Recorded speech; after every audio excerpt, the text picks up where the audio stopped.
Hello everyone, welcome to Jatin creations. Today special రాతి ఉసిరి నిల్వ పచ్చడి. ఈ చెట్టు మా ఫామ్లోది ఫ్రెండ్స్. 2 years బ్యాక్ పెట్టాము. ఫస్ట్ కాపు వచ్చింది ఇప్పుడే. చూడండి, గుత్తులుగా భలే బాగున్నాయి. ఇవి నియర్లీ 1/2 kgకి పైగా వచ్చాయి. వీటిని నీట్గా మచ్చలు లేకుండా కడుక్కోవాలి. చూడండి, నేను వీడియోలో చూపించిన విధంగా కడుక్కోవాలి.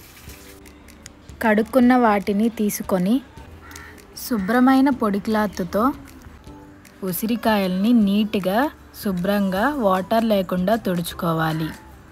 ఇలా తుడుచుకున్న వాటిని ఎండలో కానీ ఫ్యాన్ కింద కానీ 1/2 hour ఎండబెట్టుకోవాలి. నేను తీసుకున్న ఉసిరికాయలకి 80 grams చింతపండు సరిపోతుంది. దీనిని వేడి నీటిలో నానబెట్టుకోవాలి.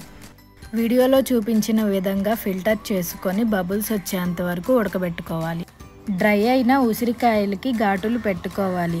ఇలా ఘాటులు పెట్టుకోవడం వల్ల ఉసిరికాయలు బాగా వేగి ఫ్లేవర్స్ అన్నీ బాగా పడతాయి. స్టవ్ మీద డీప్ ఫ్రైకి ఆయిల్ పెట్టుకొని ఉసిరికాయల్ని లైట్ గోల్డెన్ బ్రౌన్ కలర్ వచ్చేంత వరకు మీడియం టు హై ఫ్లేమ్లో వేయించుకోవాలి. వీడియోలో చూపించిన విధంగా ఈ కలర్ వచ్చిన తర్వాత వేరే బౌల్లోకి ట్రాన్స్ఫర్ చేసుకోండి.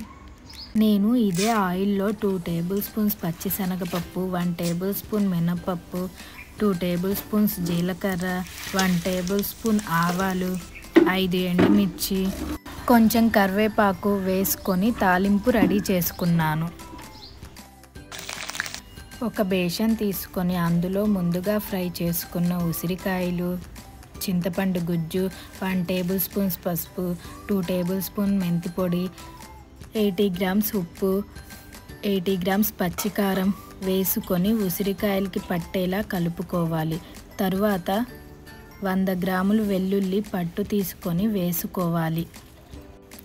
తర్వాత ముందుగా రెడీ చేసి పెట్టుకున్న తాలింపుని ఉసిరికాయల్లో వేసుకొని మంచిగా ఉసిరికాయలకి పట్టేలా మిక్స్ చేసుకోవాలి. ఇలా మిక్స్ చేసిన దాన్ని మీ దగ్గర జాడీ కానీ గాజు సీసాలు ఉంటే వాటిలో స్టోర్ చేసుకోండి. పచ్చడి ఎక్కువ కాలం కలర్ పోకుండా ఉంటుంది. ప్రజెంట్ నా దగ్గర జాడీ లేదు, అందుకని ప్లాస్టిక్ కంటైనర్లో స్టోర్ చేసుకున్నాను. ఈ పద్ధతిలో పచ్చడి చేసుకోవడం వల్ల పచ్చడి ఎక్కువ రోజులు నిల్వ ఉంటుంది. Thank you for watching. మీకు నా వీడియో నచ్చినట్లయితే please like, share and subscribe.